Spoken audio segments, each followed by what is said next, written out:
All right, we are back with another episode of NFC Beast. This week I am joined by Scrub representing the Giants, and then also Flo down there on the bottom representing the Cowboys. How you guys doing tonight? Doing all right. Oh, Flo, you're muted. You're not hearing nothing from your mic, Flo. Might need to exit and come back in real quick. Let's see what happens there. We'll work on getting Flo back real quick and see what we can do there. But yeah, Scrub, I mean, it's another week down. We already kind of discussed the Thursday game last week, so we're going to go ahead and jump right into game reviews. Yeah, we don't need to go over that debacle again. Let's see if we can get Flo back on here in a minute. Anything? Not yet. All right, we'll see what we can do there. We'll go ahead and keep rocking. So with the fact that we've already discussed the Thursday game, the next game at hand was actually the Eagles game. The Eagles versus Buccaneers in Tampa. Man, I've got a lot of thoughts on this game. So while I collect myself, what are your thoughts on this this ugly loss by the Eagles? I mean, the things I know you and Cool were worried about kind of came to fruition, mainly with the wide receivers out. Anything? Yeah, you good now, Flo. Okay. Yeah, just couldn't get anything going in the pass game. I don't know why Saquon only got 10 carries. Like, how does that help? Like, especially when you're missing your receivers, how does that help your team? And then defensively, just let Baker Mayfield do whatever he wanted. 347, 2 TDs. I know the Bucs didn't have a lot of runs, but they were effective when they ran it. Just wasn't a good game all around. Yeah, completely agree. I mean, I have so many thoughts about the Saquon Barkley situation, but like I said, I'll go ahead and keep working on collecting myself here. But Flo, what were your thoughts on this game? I mean, obviously, Cowboys division rival. Was this a game you were happy to see the Eagles kind of show their chinks in the armor? I know you were kind of discussing this last week. Yeah. No, I still think there's some kind of internal turmoil between the quarterback and the coach. I said that from the beginning of the season. I thought there was something not quite right. And then, like you said, I don't know why you only give Barkley 10 attempts. It doesn't make sense. He's been your best offensive weapon, even when you've had your receivers. So that was just kind of a scratch your head kind of thing. You know, I know you kind of fell behind, but at the same time, you can't give up on your best weapon at this point. So I just thought it was kind of a, why are you doing that? You know, it would make more sense. I mean, I'm glad they did it because they ended up losing, but I just don't know, because he was getting eight yards a carry. He only had 10 carries, but he was getting 8 yards a carry. So I'm like, why do you go away from that? I mean, he might bust a long one again. You never know. So I don't know. I just thought it just seems like there's some kind of, besides the quarterback, it seemed like Saquon's, because he's new to the team, he's not a part of that whole whatever's going on inside the locker room. He's just playing his game, and I think that's the only. I just see something not quite right. I'm not sure what it is. Yeah, it definitely feels off. And like you said, there definitely seems to be some sort of disconnect between the quarterback and the head coach. And, it's a problem because obviously we know that Sirianni has quite a bit of say when it comes to the offensive play calling. Even though we brought in Kellen Moore to kind of clean up the offense the past couple of years. But, Right. yeah, looking back on this game, I mean, my first thought immediately is the same as your guys' is why is Saquon Barkley only getting 10 touches, especially in a game where he was incredibly effective? I know we were playing from behind, but the game was never out of reach. We were never down by more than 14 points until later on in the game. So Right. why are you going away from your best offensive weapon? And then even if you are going away from him in the run game, he's a very capable receiver, not necessarily wide receiver, although he can split out and play some slot and play out wide. Mm-hmm. Why would you not keep him involved, especially when he did get catches in the passing game? He had 2 catches for 32 yards. He was the most efficient receiver and the most efficient runner on the day. So just a bizarre bizarre game flow. I understand you're behind, like I said, but you don't go away from your best offensive player. It just didn't make any sense to me. And then on the defensive side of the ball, the missed tackles were incredibly disappointing. I mean, part of the reason that this defense was supposed to be better were the fundamentals. You bring in a veteran coach like Vic Fangio, and you expect things like this to be kept in check. But I believe they led the league last week in missed tackles, and I want to say it was like 16 missed tackles in a single game, which is atrocious. Um, that has to be fixed immediately. I don't care if it takes cutting a big name or sending a message or whatever it needs to happen here, but that cannot continue. And Nakobe Dean, 5 missed tackles by himself. So that's a definite concern moving forward. Luckily, we're going into a bye week, so we'll see if they can kind of clean that up quickly. But yeah, definitely a very disconcerting game if you're an Eagles fan, which obviously I am. So hoping they can kind of rebound from this last loss. But moving on to the only other game that we did not review last week, the Commanders and Cardinals. And let's go to Flo first in this one. Yeah, I mean, seems like Cliff Kingsbury is just making this easy for Jane Daniels. I mean, very efficient. Only missed 4. He was 26 for 30.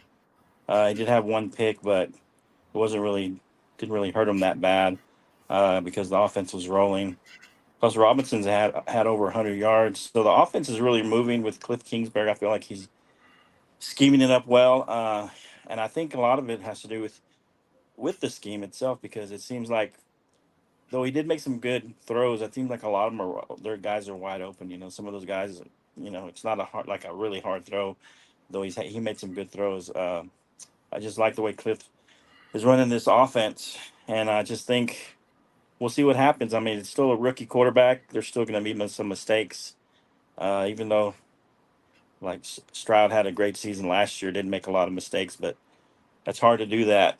2 rookie quarterbacks back to back, but we'll see. The Cardinals, they kind of disappointed me.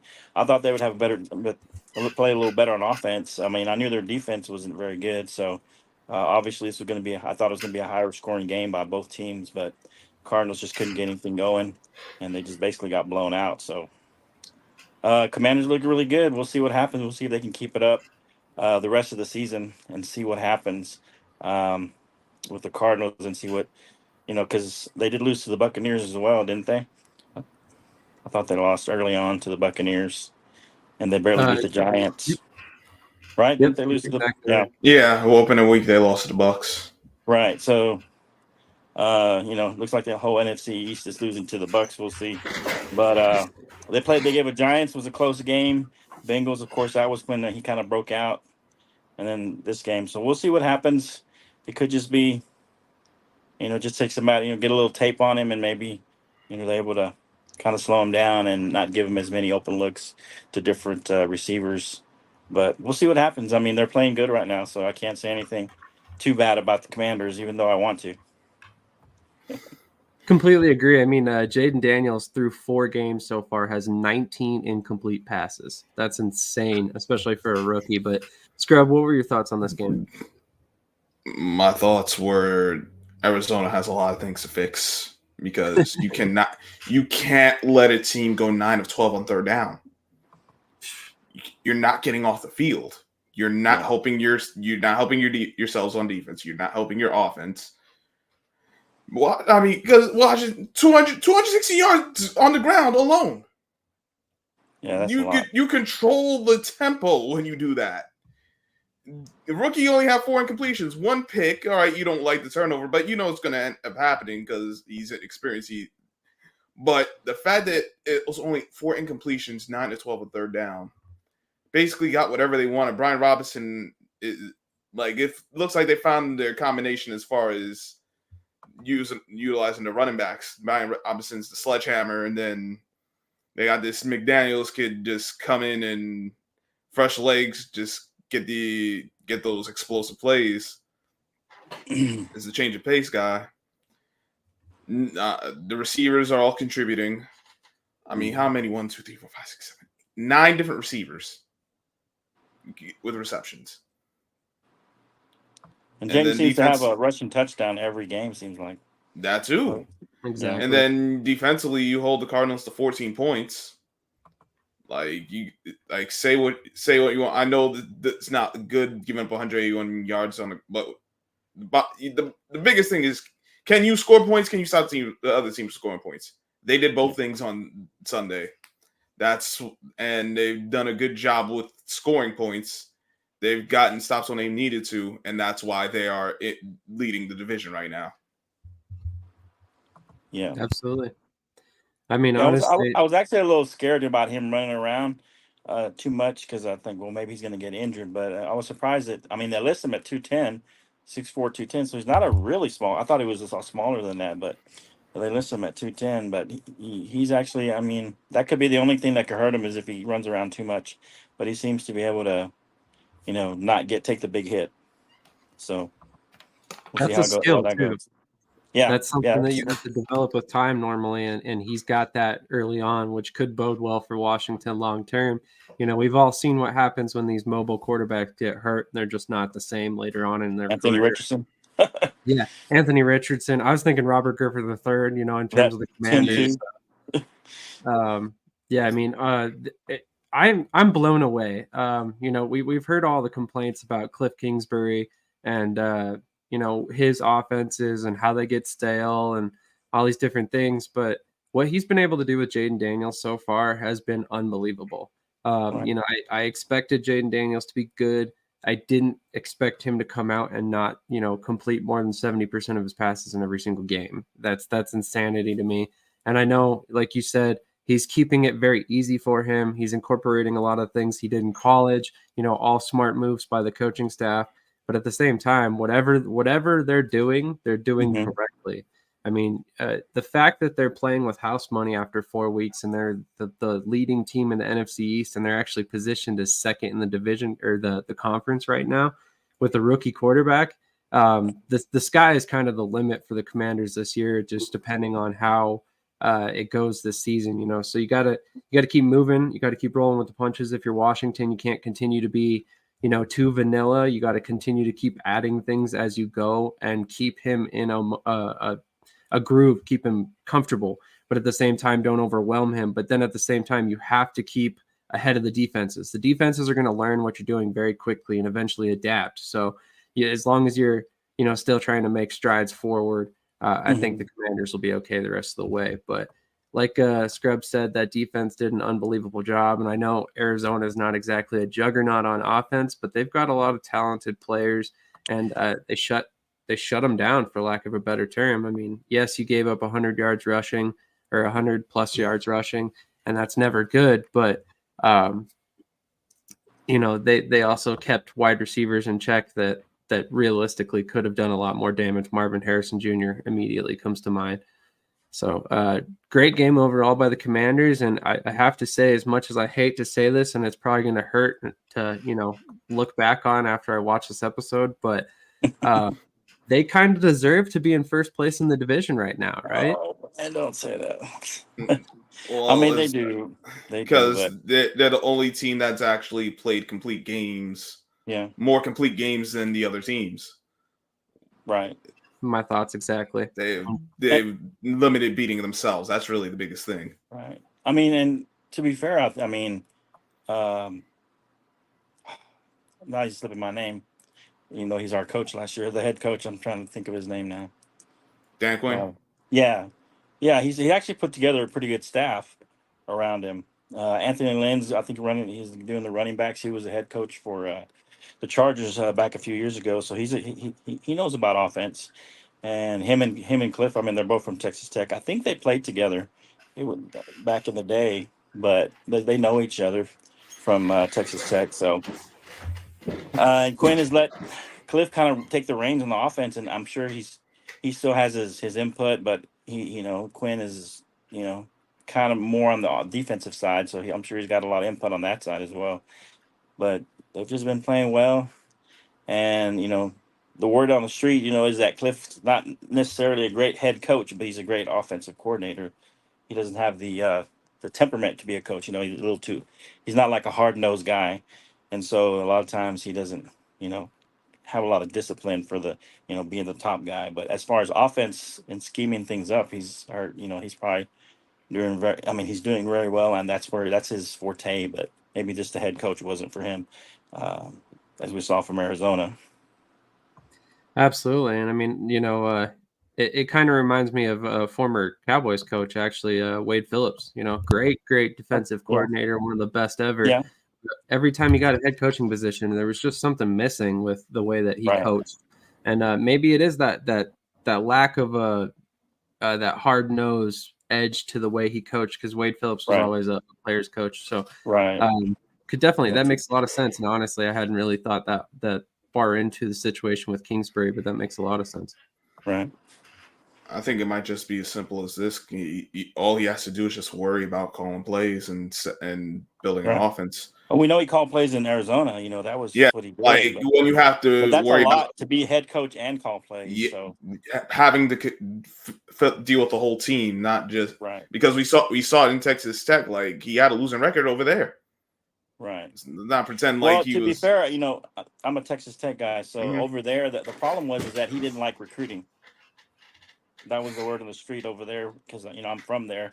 He didn't like recruiting. He wasn't a big on recruiting, so he never had, and he never really, got the big time talent, especially on defense. And so we would always lose games, 52-48, with Patrick Mahomes behind the center, and that's why he didn't have a winning record, because the games were high scoring, but we'd end up losing late, on a field goal or a touchdown. And that was kind of what happened here at Texas Tech. He wasn't big on going on the road and recruiting. He just wanted to run the offense and run the team. So that's interesting, because honestly, that to me, if you're the head coach, that would be one of the things that I would think you'd really want to focus on, because then you get to build the roster the way you want to see it. But each their own, I guess. Yeah. Let's look back a little bit. I mean, obviously, like I said, we didn't spend any time reviewing the Giants and Cowboys game, because we spoke about that last week. So definitely tune into last week's episode if you wanted to see our thoughts on that. But one thing that I wanted to touch on about that game in particular were some of the injuries that came out. Obviously, for the Cowboys, it's wide receiver Brandon Cooks and Micah Parsons have gotten banged up. And then on the Giants side, you've got Malik Neighbors. So let's go to Scrub first on this one. What are your thoughts about losing Neighbors for at least probably this upcoming weekend? I have concerns that it's going to cause the quarterback to regress to more bad habits.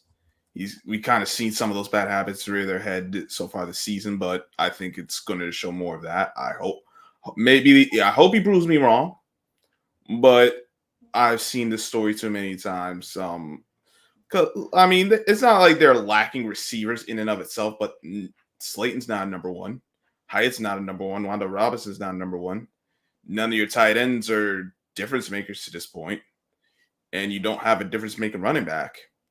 So you're going to ultimately be relying on by committee, and I don't think we have the quarterback to maximize that. I just don't. That's completely fair. And then another one of the injuries that could affect that as well is that Devin Singletary is doubtful. So, all of a sudden you're losing your top running back as well, even though, like you said, he's not really a difference maker. That's got to be a concern, when you lose your top wide receiver, who is the main difference maker on offense so far. It's a concern, but it's an opportunity for the other two guys, Tyron Tracy, the rookie, and Eric Ray. I haven't seen much. Eric Ray hasn't gotten a lot of opportunity, so I don't know I don't expect him to get a lot of opportunity this week either. So that brings forth the different question why the heck they drafted him, but that's a different discussion for a different time. As for Tracy, maybe he gets like 20 carries and he actually shows something. I do worry because he's still not. This is only his second year at the position, and the offensive line has not been good in run blocking. Like it's not it's not like as bad as last year, but it's still below league average. And to go against a team like Seattle, who's at least competent defensively, even with all their injuries, that does bring a lot of concern. Agreed. Moving on and looking at the Cowboys injuries, Flo, you guys lost Micah Parsons, which is obviously going to be missing this week, and then also wide receiver Brandon Cooks. What are your thoughts on these two losses for Dallas? Well, on offense, I don't know if it's going to hurt us as much. I mean, Brandon Cooks wasn't lighting up, you know, on at wide receiver. Jalen Tolbert, I like him. Maybe I think Kavontae Turpin could get a few more looks. He's a speedster guy, and I heard that the rookie Ryan Flournoy is going to make his appearance at this game. Because of Brandon Cooks. So I'm looking to see what he can do. A lot of people compared him to Dez. As far as being able to go get those 50-50 balls and that kind of thing, same body type. And so I'm interested to see what he can do. So on offense, I'm not too concerned about losing Brandon Cooks. It's the defense where I'm a little more concerned.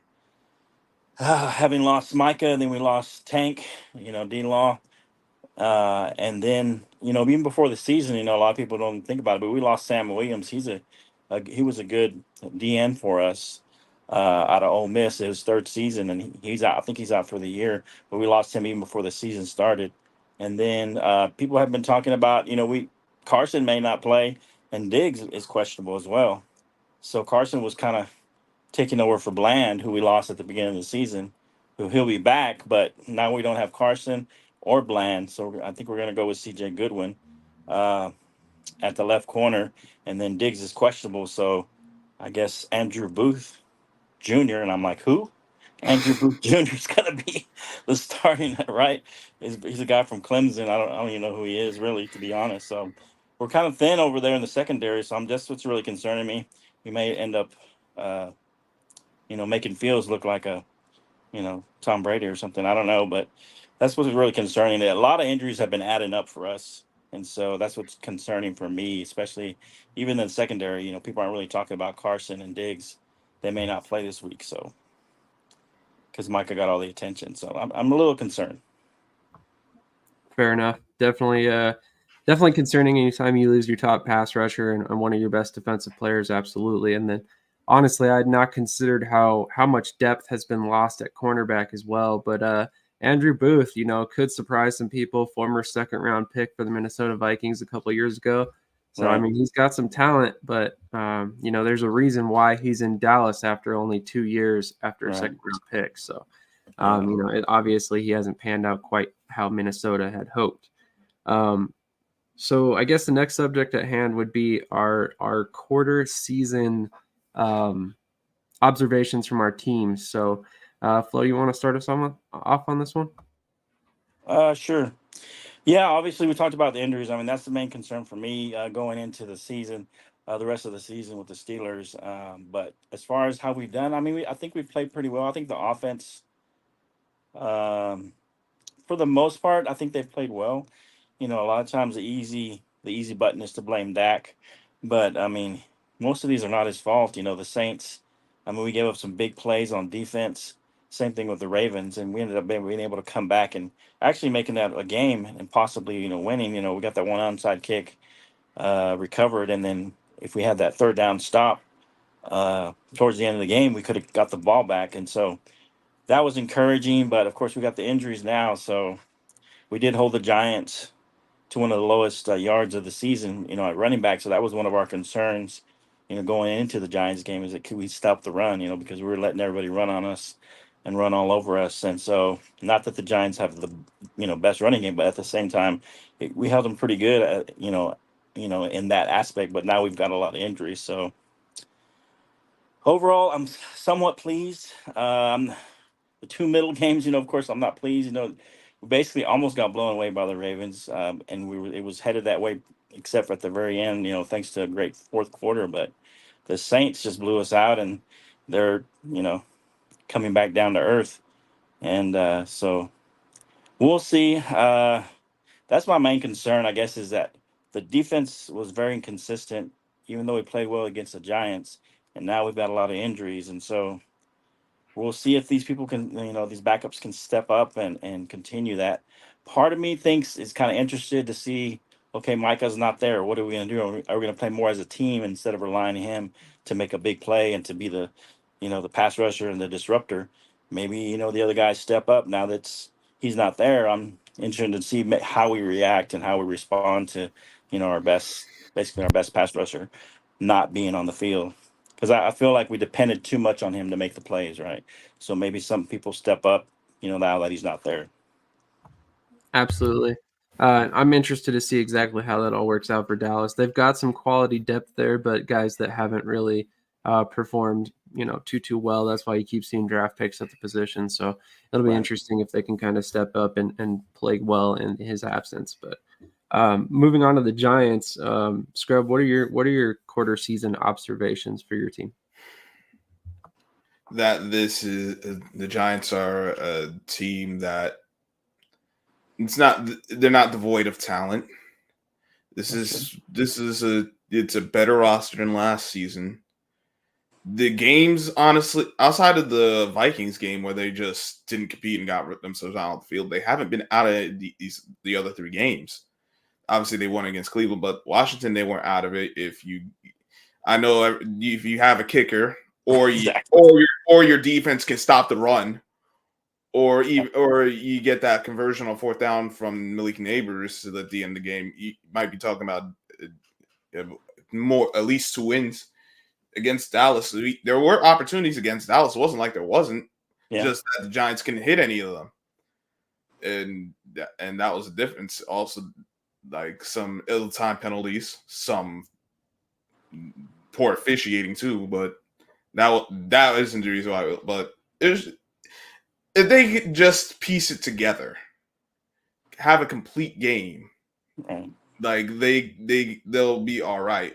Because it's not but that's also so frustrating. It's like you're better than you were last season. You have these games. You got to steal one of these games, especially when you're 2 of those games are in the division. Can't go 0-2, especially against a team like Dallas, who honestly a lot of times y'all haven't been in these games. You might be in the game early, but then by the time we get to the 3rd quarter, it's like, why did you we're wondering if you showed up or not, or if y'all decided to go home early. But so that's really what it is. The run game, like I mentioned, still hasn't really gotten going. Pass protection's been good though. I think they've been like top 3rd in the league in that regard. But your quarterback has to hit these passes. You got passes. You can't be missing on these run after catch opportunities. Receivers, you got to catch the damn ball. And then defense, your best players have to be your best players, and they expected Brian Burns to be one of their best players. He hasn't played like their best player all the time. Kayvon Thibodeau hasn't played the best all the time. Now he had a good game. I thought he had more of an impact in the game against Dallas than Burns did, but you got to get more from him. They're going to double Dexter Lawrence. Mm-hmm. That's where his impact is. He's going to force a double team, so someone got to come up. And then Deonte Banks, I like him, but unfortunately in coverage he's just there, and I can't. And at best he's there, and at worst he's little details is getting him beat. I need some. I don't need picks, but I need some deflections. I need some plays that all right, we're not gonna throw his way, because if we throw his way, it's going to be he's going to keep the receiver from making the play, and that means you're relying on these role players, and there's a reason they're role players. So, we'll see what they can do against Seattle in the rest of the year. But a lot of this is just attention to detail and your best players needing to play like your best players. But the one big issue is still the quarterback. And until he either shows something he hasn't in being a plus player, because at best he's been average at best, or these your receivers go above and beyond to bail them out. I think it's just going to be more of the same. They'll probably be like a 6-win team. Because that's kind of where it's leaning right now. Just because you can't be losing games in the manner they're losing and feel confident that's going to be anything different. I mean, Man. Sorry, Sorry, I think I'm just saying. I think the Giants have played better than, I know it's disappointing to be 1-3 or whatever, but to be fair, that Washington game really killed you, because that may have been Daniel Jones's kind of his best game as far as he was efficient. He didn't make any big mistakes, and you were in the game, throughout the game, and your defense kind of, held them somewhat in check. I mean, they didn't score 42 like Arizona, so I feel like, and then in the Dallas game, in between the 20s, y'all were moving up and down the field on us. You just couldn't finish, in the red zone, couldn't finish and get an actual touchdown instead of a field goal. And so I think if you were 2-2 in Washington, I think you'd feel a lot better. I think that's the game that really kind of turned your season a little bit, because if you're 2-2, I mean, I think the Giants are feeling pretty good about where they are. Win one of those two division games, the dynamic changes. You win both of them, you feel extremely confident. For sure, but I don't think you would have won both either way. But I think you definitely should have won that Washington game. I feel like that was the game that kind of slipped away more so than the Cowboys, because the Cowboys, you guys weren't punching it in. Once you got close to the red zone or in the red zone. Can't be losing these games, man. That's it. Let's be real. That's the difference between good teams and great teams. Is those close games, and ultimately when you win or lose them. And right now, that's the reason why Washington's atop the division. They're winning when the things get tough. So the quicksand of mediocrity. Right. Isn't that the truth? That's a great saying. I like that. So as far as my quarter season observations for the Eagles, they need to figure out what they're doing on offense. It seems like too many times this season we've moved away from what's working, and a lot of times that's moving away from Saquon Barkley when he's having an impressive game. And this game was the main example, the shining example so far this season of what not to do. He's like we talked about, averaging 8.4 yards per carry, over 16 yards per catch, and you just give him 12 touches in the game that you lost by 17 points. It just doesn't make sense, especially when you consider the fact that he's on pace for one of his most efficient seasons in terms of big plays that he's ever had in his entire career. He's already got, I think, 14 plays hold on a sec. I had it pulled up. 14 missed tackles, and then he's also got 10 plays of over 10 yards already after 4 games. Over 400 yards rushing, even though he only had 80 in this game.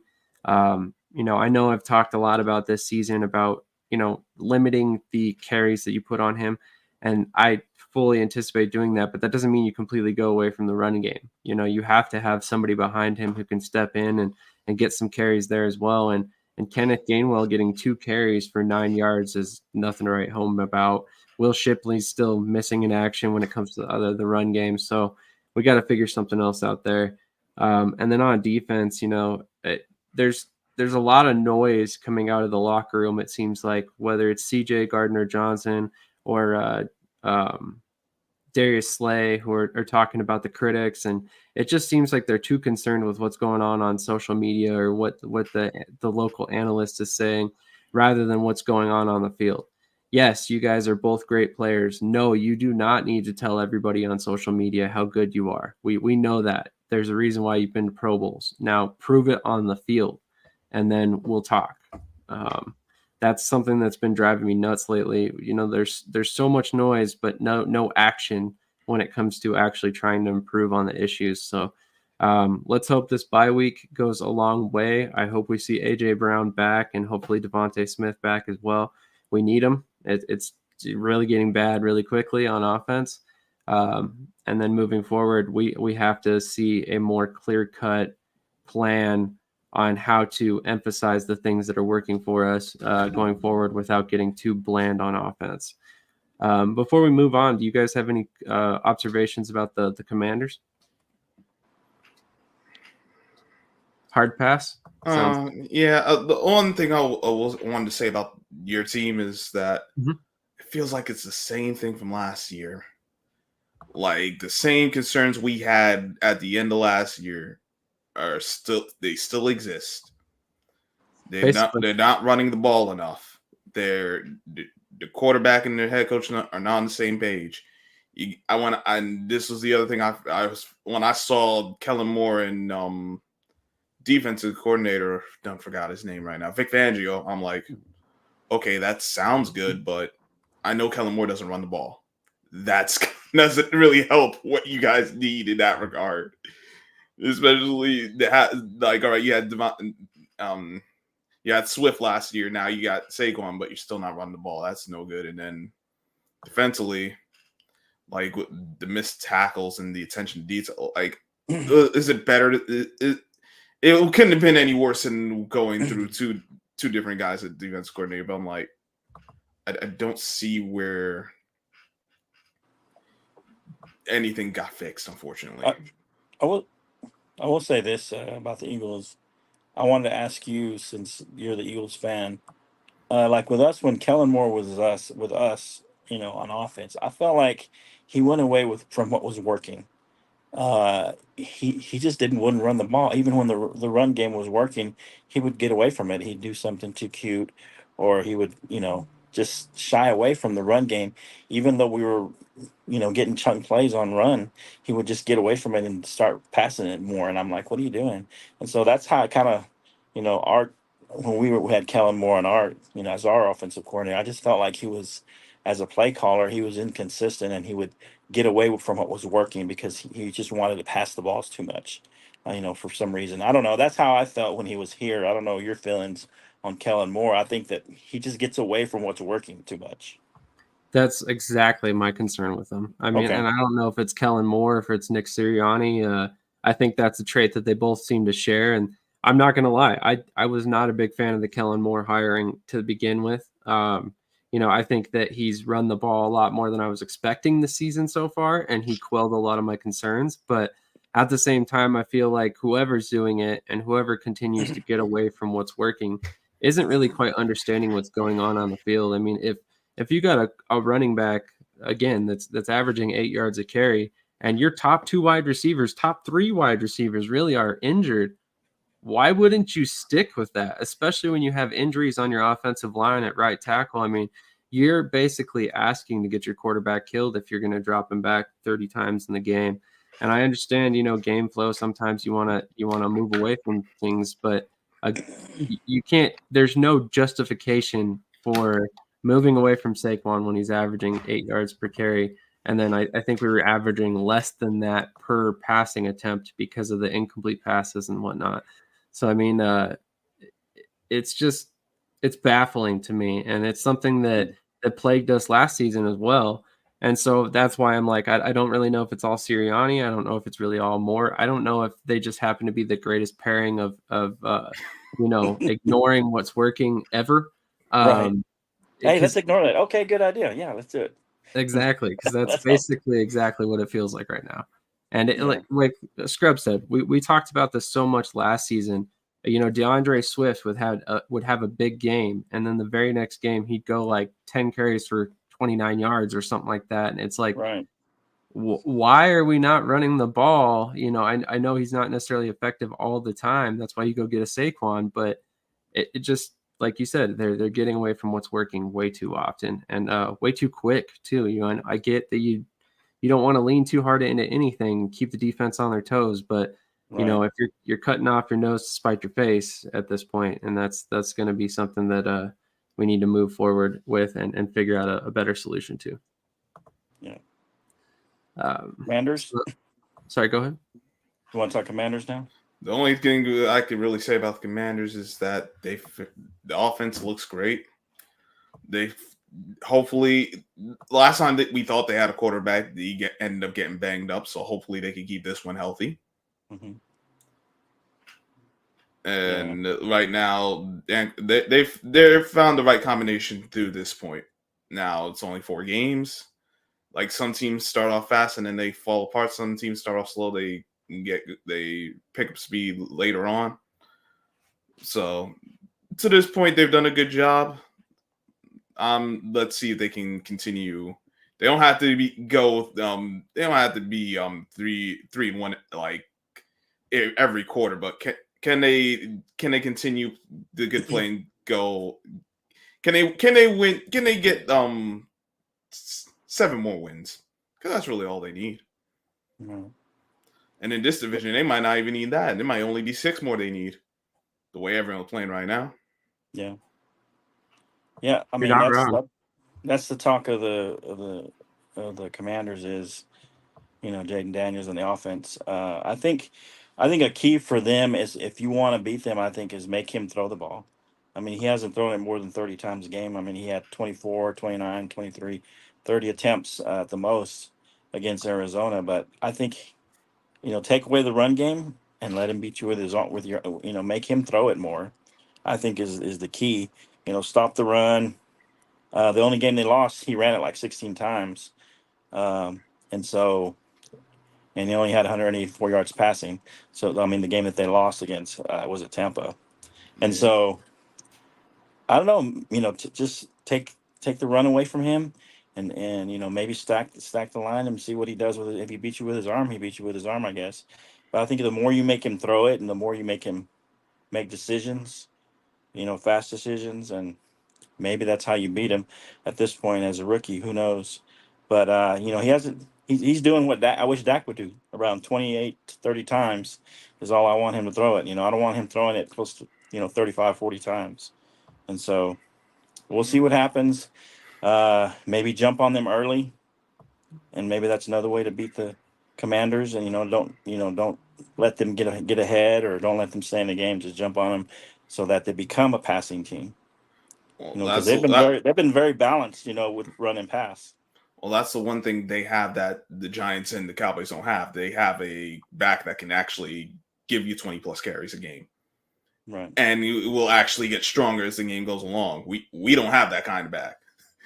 So, like you said, make it stop Brian.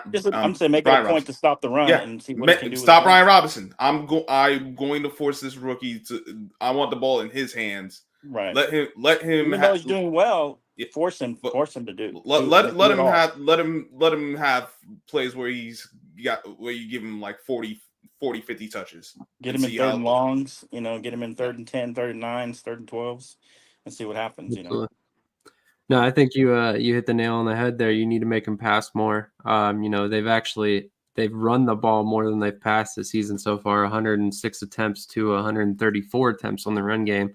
So, I mean, obviously they're finding a lot of success there. Every single one of their runners has over 4.5 yards per carry. So, I mean, it's nobody stopped him yet. So until you can stop the run and force him to pass, I don't know that anybody's going to beat Washington anytime soon. Stack the box and let him throw it, Absolutely. See what he does. Absolutely. And then, maybe you can get some pressure on him as well. He's been sacked 9 times. So that is one thing. So I'm saying get him in 3rd and longs where it's obvious passing down, where you can just let him get some pressure on and see what he does. But exactly. Definitely think that the Washington's doing well playing complementary football, but they're not unbeatable. There's just somebody has yet to do it so far. So speaking of the Commanders, let's look forward to the next game. They're actually the first game of this weekend, which is the Browns and Commanders in Washington. So let's go to Scrub first on this one. First of all, who do you got in this game, and what do you think the keys to victory are? Much as it pains me to say, I got Washington. Keys for Washington: do what you've been doing. Continue to control the pace, run the ball. Defensively, I need to make sure I put the ball in Deshaun Watson's hands, and part of that will be helped because the head coach refuses to run the damn ball anyway. And anytime you can make a team one-dimensional, you give yourself a better chance of winning. Deshaun Watson doesn't have a good offensive line, so he's getting pressured a lot. It's one thing that's leading to another. Keep the ball in his hands. If they are able to start running the ball, it's going to become a problem for you if you're Washington. So, Completely Just agree. take advantage of what everyone else is taking advantage of, and Exactly. do what you've been doing. You'll win the game. Agreed. Flo, what are your thoughts on this one? I don't know. For some reason, I'm taking the Browns. I think they're due. I think they're going to be able to do what I was talking about. They got Miles Garrett, who can obviously rush the passer. So and then on defense, I think they're, what are they? Overall, they're 11th. So they're still pretty good, even though they've kind of underperformed on defense. They're pretty good on overall, and they've actually surprisingly been better against the pass than the run. So maybe they do what I said, is stack the run and get him in those long, those third and longs, and see what happens. That they're number 8 against the pass, and so I feel like if they do what I was saying, I think they'll be able to stymie him a little bit, stymie the offense, and make them really become more of a passing team. And let's see what happens. I just feel like they're due. I feel like they've kind of been in every game for the most part. Uh, but they just hadn't been able to kind of get over the hump and win more games than they have. Um, they beat the Jaguars close, who are 0-4, but they were in the game with the Giants, and they were in the game with the Raiders, and I just feel like they just haven't been able to quite put it together, and I feel like they're kind of due for a better, I think after losing 2 in a row, they're due for a win, and maybe they do some of those things that I've been talking about to stymie the Commanders' offense. I could It's see gonna be a this. close one. I think it's gonna be close. Probably a 3-point game, but I'm taking the Browns this time. That's fair. I could see this game going either way, but I'm picking Washington in this one as well. I'm not very sold on Deshaun Watson so far this season, or since he's been a Brown in general, to be honest. So I've got my concerns there. He seems to be throwing a lot of interceptions. Maybe that's just happens to be when I watch their games or what have you. But He only has uh, 3. exactly. So he scares me a little bit. He's not the same. He doesn't seem like he's the same quarterback that he was in Houston, and I think those 2 years That's fair. out really kind of affected him. And then you got to wonder if he's even happy there, to be completely honest, after everything that's transpired with the Browns. But ultimately, I think that Washington's got a lot of things going for him, and I don't know that Cleveland's going to be able to stop their run game. And if they can't stop the run game, then I think Jaden Daniels is going to continue to do what he's been doing all season and take what the defense gives him and come away looking like another impressive performance and looking like a very polished rookie again.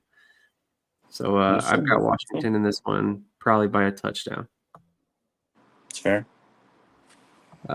Moving on, we've got the next game is 2:25 p.m. You got Giants at Seahawks. Let's go to Scrub first here on this one. I got the Seahawks. Listen, because there's a path for the Giants to win, but I don't think it's going to work out. They have to get this run game going somehow, some way. They have to get if they want to win this game, they have to get the run game going. They have to get the run game going, and then Daniel Jones has to stop missing throws. Like he needs to stop missing throws, and because especially the deep throws, you've had opportunities and you missed them, missed out too many. I think he's 2 of 12 or something like that on throws for over 20 yards this season. That's not good. You're not good. You don't do yourself any favors when you're missing those opportunities. And then defensively, you got it. Everyone has to stay in their gaps and stop Kenneth Walker. You're gonna have your headaches with the wide receivers because they got 3 good ones, but the first thing, stop Kenneth Walker. I don't trust them to do that either because they have had issues with consistently playing defense. Dallas was able to get some runs on them later in the game. I know it didn't look pretty, but they stuck with it, and you saw like it had an effect. Kenneth Walker is I don't even know. There's so many hatches I could use to describe how amazing this dude is, and then they also got Charbonnet who spells him and is pretty solid as well. And then with the Seahawks pass game, Gino's going to scramble to pass, but make no mistake, if you give him a lane, he'll take some yards too. You got Tyler Lockett. He older now, but he's still viable to make a key play or 5. The JSN. He hasn't gone for a lot of big plays, but he's gotten. I think he leads the team in receptions to this point, and he's good on third down. And then DK Metcalf, who's a big play waiting to happen, especially if you just think you're gonna try to go for a big tackle. He'll break a tackle, end up with having a 70+ yard TD, and then you're wondering what the hell just happened. Well, you didn't stop him at the point of attack. You didn't gang tackle. You didn't bring your legs. You didn't bring your arms. I don't trust the Giants. All the Giants to be fundamentally sound. Everything has to go right for them to win this game. Not everything, but the little things, and I don't think they'll do enough of those little things to pull this one out.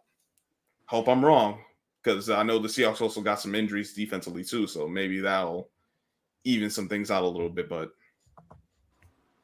if you told me put money, if I had to put money on this game, I'd put money on the Seahawks winning. I will say, to Scrub's point, the Seahawks are missing 2 of their defensive tackles, so maybe there's some holes there in the middle of the defense that the Giants can exploit in the run game. But it all comes down to how Tyrone Tracy or Devin Singletary, if he can go, plays, although he is doubtful. So very interested to see how this game comes down. Flo, what are your thoughts on this one? I mean, could you be any more fatalistic there? I mean, can you be any more negative?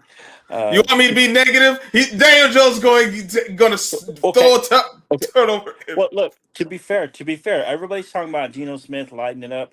Sure, he has 1,182 yards for the year, but he's only got 4 passing touchdowns and 4 interceptions. Daniel Jones has 4 touchdowns and 3 interceptions. And so, he's not playing that much better than Daniel Jones. To me, Geno Smith always has an expiration date. Everybody's saying how he's playing well, but he's not playing that much. He's throwing a little more yards, but he's not playing that much better than Daniel Jones, to be fair. So I think you guys are due also for a win. To be fair, I think you guys are due for a win. I think you guys will play well. I don't know if you're going to win, but I think you're due for a win. I wouldn't be surprised if you guys pull it off. And to be fair, you know what? You guys are going to win this game. I think Daniel Jones is going to have a good game. I think he's going to keep the turnovers down. I think he's finally going to be able to punch it in, in the red zone. And it's going to be close because these teams are basically on defense points allowed. They both give up 21 points. Giants give up 21 points, and the Seahawks give up 21.3. So this is going to be a close game. And I think you guys, it comes down to a field goal, and you guys, beat them on the road. That's what I'm going to say right now. I hope you're right about that, but you've been in every game pretty much. No, we've been in every game, but I see one guy who has made throws when he's needed to make them, and the other he's only got 4 touchdowns and he's got 4 interceptions. Daniel Jones got 4 and 3. 4 and 3, but Daniel Jones has missed a lot more throws. Okay, that's fair. But I'm just saying, he's put it together this time, and Daniel Jones can move too. Geno's not the only one that can move around. I'm trying to get some optimism in you. Giants are winning. My quarterback is Daniel Jones. What optimism is there to be had? The game. They've got Geno Smith. I'll take Geno Smith right now over this guy, Daniel Jones. He's got a worse QBR career. And I'll still take him over Daniel Jones. Jones. Okay. Hey, you got to discount anybody who played for the Jets. I mean, you can't necessarily take. Because since he left the Jets, he got Seattle. Listen, the Jets can't develop a quarterback to save their life. That's why they had to go get Aaron Rodgers. Time out, Scrub. I'm agreeing with you. I meant what I meant to say. I worded it incorrectly, but what I meant to say is you can't throw out QBRs for a career. When he played for the Jets early in his career. Okay, but so sorry that I worded that incorrectly. And one game for the Giants. Not much better. It's not much better. Check it That's out. why I get that, but that's part of the reason why I don't look at QBR. I actually tried because I think QBR because it takes everything into account. I like it because it's yeah, more but you rounded. can manipulate No. stats to see certain things. That's I like don't know. I'm not saying it has no. I'm not saying it has no QBR is a pretty value. good stat. I'm not saying it has no Overall, value. it's got I'm its just flaws, but I yeah, think that's the that best QB stat is the QBR. I could agree with that. You I guys mean, are gonna there's win, man. Quit crying. Let's go. they bet. Well, look, if they want a chance to do something this season, they better win. You can come back next week and thank me. You were right, Flo. I hope to come back next week and say you were right. yeah, I mean, I can't see it in this game. I'm sorry, Okay. Scrub. I definitely see Kenneth Walker going off again. He just scored 3 touchdowns himself last week. So, if the defense is only allowing 21, I think that average is going to be broken after this one. So, we'll see how things go. But Seattle's offense has scored over 26 points or more in both games that Walker's played this season. So I'm curious to see exactly what he can do in this game. I got the Seattle Seahawks winning this one for sure. And this is the best offense we've played to this point in the year. And like we haven't dealt with the team that has had the receiver and the running backs like Seattle has.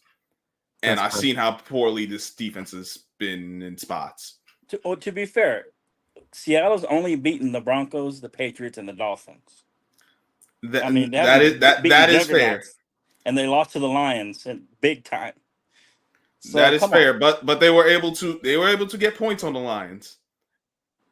Okay, I'm not saying you're wrong. I'm just saying okay. I got to take it all in context too. Like right, yeah, like the quality of the teams they've beaten is like all right, yeah, it's just them.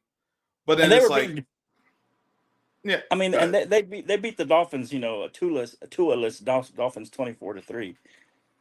The Dolphins have been nothing after Tua left. They can't do anything on offense. I think they lose that game if Tua plays that game. I don't know. Tua is still not a guy I really trust fully, but well, I think it would have been more competitive right now without him. No, I know they got no offense right now, but I don't know if they would have won that game. It would have been more. I think they win that game with Tua's there. I would have been certainly more competitive. I'll give you that. Okay. But man, you're fighting against me, and I'm trying to give you reasons to root for your team. I've seen this story too many times. Okay, Sam, tell him I've seen this story too many times. Yeah, I gotta say, Scrub typically criticizes his team when it's necessary. So okay, I gotta side with him. But I do like the fact that we're actually arguing in the opposite direction. Never would have seen that coming. A Cowboys fan trying to talk some optimism into a Giants fan. I mean, I'm just trying to be honest. I'm a Cowboys fan. I don't mind that any of y'all lose, but I'm trying to be objective.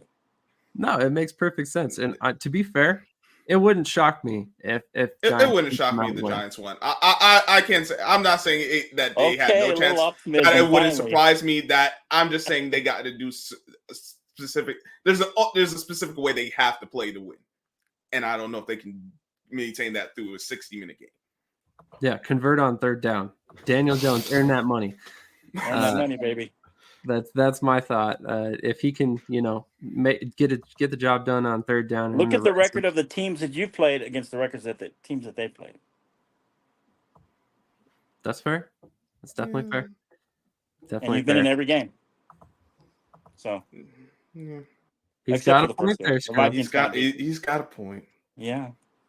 He's just a couple minor adjustments away from being. You're right there, man. You guys are right there. You guys get a bad rep. I mean, I hope they can actually finish this game as opposed to do what they've been doing. Yeah, we'll see. That's why they play the game, right? That's why they play the game, exactly. There you go. Love it. All right. So moving on to your Cowboys, Flo. What are your thoughts on this one? They're at Pittsburgh against the Steelers. Yeah, I've already brought it up several times. All our injuries and that we've had. So I'm just looking forward to our guys stepping up on defense because we've got a lot of people missing. I'm kind of looking for Dowdle to have a big game. I'm looking for him to run a little better. He did catch a touchdown pass in the last game. CD has looked a little better, and I'm looking forward to seeing the Ryan Flournoy, the rookie, see what he does with Cooks out. And so, man, it's a tough one because I don't know what to expect from the defense right now. With a lot of people out, so that's the hard part. And then I think we're in Pittsburgh, so that doesn't make it any easier.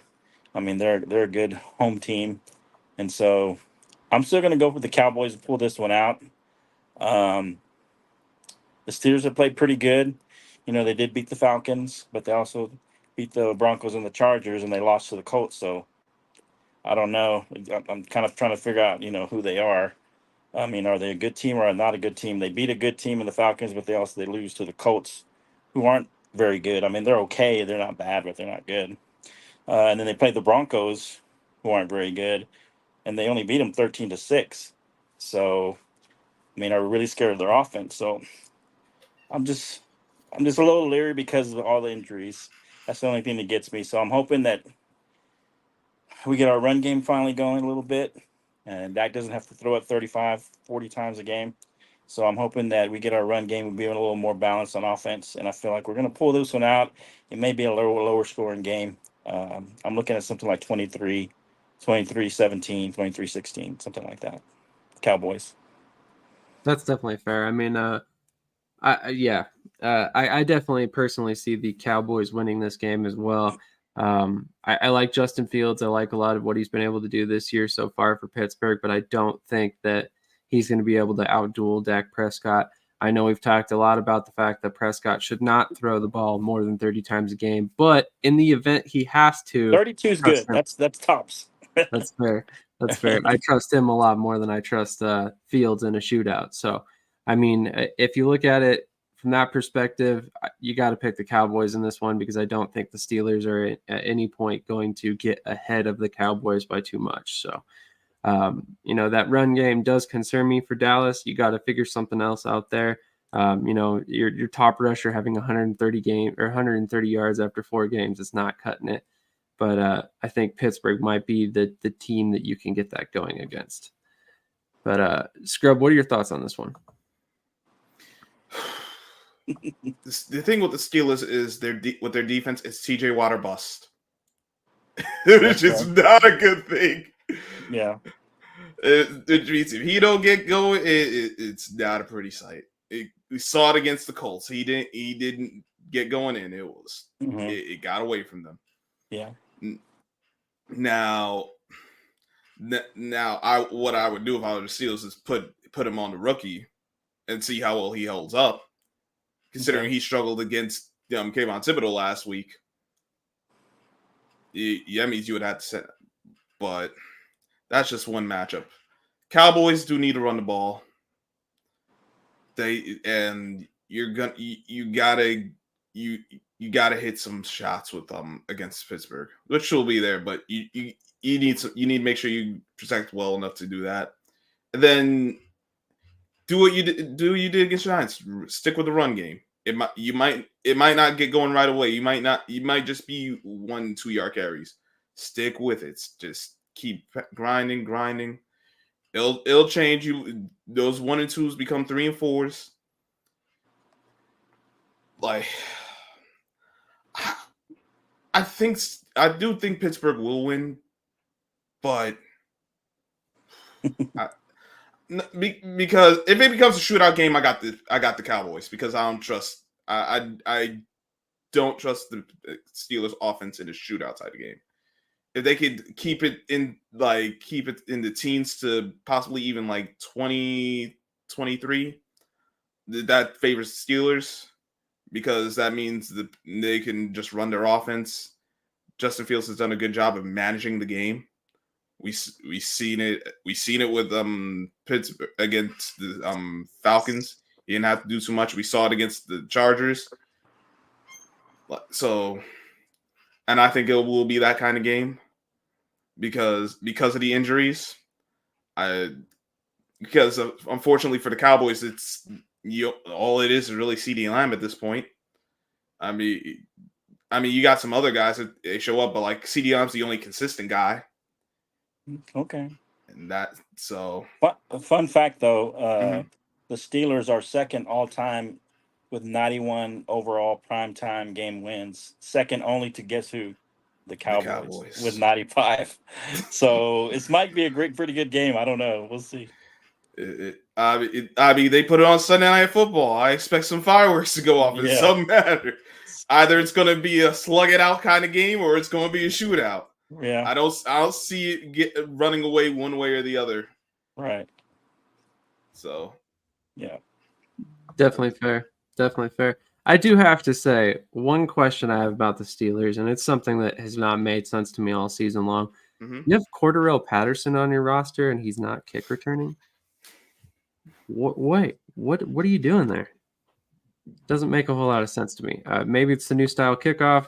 I don't know. Greatest kick returner of I all. would have given him an opportunity. I would have given him a few opportunities at least, because it's For sure. especially because he's more of a running back type than a wide receiver type anyway. So I would think this would actually be a great way to utilize him. Yeah. Yeah, get that guy full speed running at anybody at 220 pounds. I'm gonna bet on him to break a tackle and keep going. But I'm not a coach. Mike Tomlin's almost never has a losing season. So maybe he knows something I don't. It doesn't make sense to me. We'll see if things change as the season goes on. But didn't Don't make be me surprised if they pull that out this game. probably watch that. So. Let's tie a bow on this one. I mean, any final thoughts from you guys before we get out of here, heading into next week? Any final thoughts on this weekend? Anything you guys want to get off your chest? I'm just trying to look at some of these games. I'm like, the only game I know that's not in the, I wouldn't say the only game, but like the one I'm looking at would be the Bills and the Texans outside the division. That's something I don't know if I'm gonna get it in this over here this weekend, but I hope so, because that'd be something to watch. Considering the Giants don't play to 4:00 anyway. So I had a question for you guys. Since we're just talking about random thoughts, more of a must win: the Jets to beat the Vikings or the Bengals to beat the Ravens? Which is more of a must win? I would say the Bengals to beat the Ravens, because Okay. that's a divisional game. I'm going to agree with that. Exactly. Exact same reason too, because the divisional game, if they lose this game, their playoff hopes are essentially sunk already. They're 1-3 as it is. You don't need to be falling any more behind than you already are. Okay, that's fair. Yeah, Especially I if was the gonna say it's Ravens are- close because the Jets. I mean, it just feels like they're, they won that one game and then they lost to somebody they shouldn't lose to, and just feels like the back and forth with him and the coach. Aaron Rodgers and the coach, and they're playing the Vikings, who are undefeated. So I feel like the Vikings are due for a loss, but we'll see what happens. I just feel like going down 2-3 is not good. I mean, a lot of people had them winning the division too. So, but 2 and yeah, 3 isn't good, but they wouldn't be out of it for the division. I personally got them winning the division. I ain't even got them making the still, playoffs. wow. But but for the playoffs, 2 and 3 won't be the end. Now, if they lay an egg like they did against the Broncos, now you're talking a different story. But if they compete and it's a highly, like, they score some points and they just lose by possession, it won't be the end of the world. Okay. Final thought for me: hey, scrub. It's the only time you'll hear this from a Cowboy fan. Go Giants! Oh wow, You guys are gonna win. that's a the good last way to time you'll hear close it this too. one out. All right, before we get out of here, what do you guys got coming up content wise? Let's start with Flo on this one. Yeah, so we have an exclusive on Let's Talk Sports Network. The Bottom Line Sports is our crew. We do an exclusive on Let's Talk Sports on YouTube, Twitch, and X on Sunday evenings. I guess it's 6:30, 7:30, 6:30 Central, 7:30 Eastern. In between, right after the afternoon games are finishing up, and right before Sunday Night Football, we wrap up all the NFL games and talk a little noise. We have a Broncos fan, a Raiders fan, a Falcons fan, and then me. And so we talk all those games, talk a little trash, talk about what happened during the Sunday. And then we preview Sunday night football, Monday night football. And then we also have every Tuesday, we have our regular sports show at what time? 7 Central, 8 Eastern. Every Tuesday we talk different sports. We talk Major League Baseball. We talk Sunday night, Monday night football wrap up. We talk a little basketball. We talk a little bit of everything. And that's our show on Tuesdays. Very nice. So anybody who's watching this on Saturday night, make sure to tune in Sunday night and catch Let's Talk Sports exclusive. And then Scrub, what do you got coming up? It's a little it's not a formal format. It's more free flowing. We basically all day football on Sunday. So wherever you free to come on, you talking to comment section. We drop the link so anyone who want to come on panel can talk about your team, talk about what's going on in What's it in called? the NFL. All day football. All day football. We just go the whole day from the 1 o'clock games to the night game On YouTube? Yeah. Okay. Oh, wow. Yeah. Like, That's you know, crazy. it's So you guys it's drunk hard. by the end of the night, or how's that? It's hard to get through. Like, the depending on what games, we might just end it at the 4 o'clock, after the 4 o'clock game. But like, but you know, if everyone's flown, we just talk stuff. We just Like talk about whatever. 6-hour show, or At what? least 6 hours. Oh my god! Or it might even be the whole 9-10 hours. Wow, Yeah. that's crazy. Like, yeah, because my guy HD, he was doing it, but he busy with some real life stuff. So okay, me and my guy Jose took it over. wow, But, Interesting. yeah, that's it's, like an exhausting and usually me and Jose we just called Thursday night game. Wow, And I'm usually like yelling like, yo, because I hate bad football. Even like as much as I like seeing the teams in the division lose, like I like seeing certain teams lose, whatever. Like, I hate bad football. So Scrub, you're like single, no kids or something? Yeah, single, no Okay, kid. okay. I was gonna say you have to. Yeah, I can do no that. kids. No, if I had a girl or had some kids, I'm like, nah, I can do that. Yeah. Right. It might just be it's one. tough. I just have to do like one recap show and just call it. Right. You be doing it from outside the front lawn. on his couch or his pile of clothing because his wife threw him out. Right. Exactly. I'm out here on the lawn, guys, doing the show. Exactly. You know, I got kicked out again. Exactly. Right. Yeah, man, we've got all kinds of stuff coming up, and given that this is Saturday night, that this comes out Saturday night, go ahead and check out our live stream of the Midwest Arena Football League if you're into that sort of thing. We will have some live sports coming out every weekend for the foreseeable future during their season. And then also we've got a couple other episodes coming up. Always tune in Sunday night for our Shady Sports Fantasy Reports recap of the weekend's action with LeCedric. Great show. He gives you a lot of fantasy insights, kind of tells you how to plan your team out for the next week. And then make sure you tune in here at NFC Beast once again next week. And Eagles Elite on Wednesday. Cool might not have been here with us tonight, but we always got to shout him out. One of the hardest working guys on YouTube, in my personal opinion. But now that we've all kind of got our feelings off our chest, we hope you guys enjoyed the episode. If you haven't done so already, hit the like button, comment, subscribe, share this with your friends, no matter where you're watching. And until next time, we'll see you guys in the next episode. Go Giants.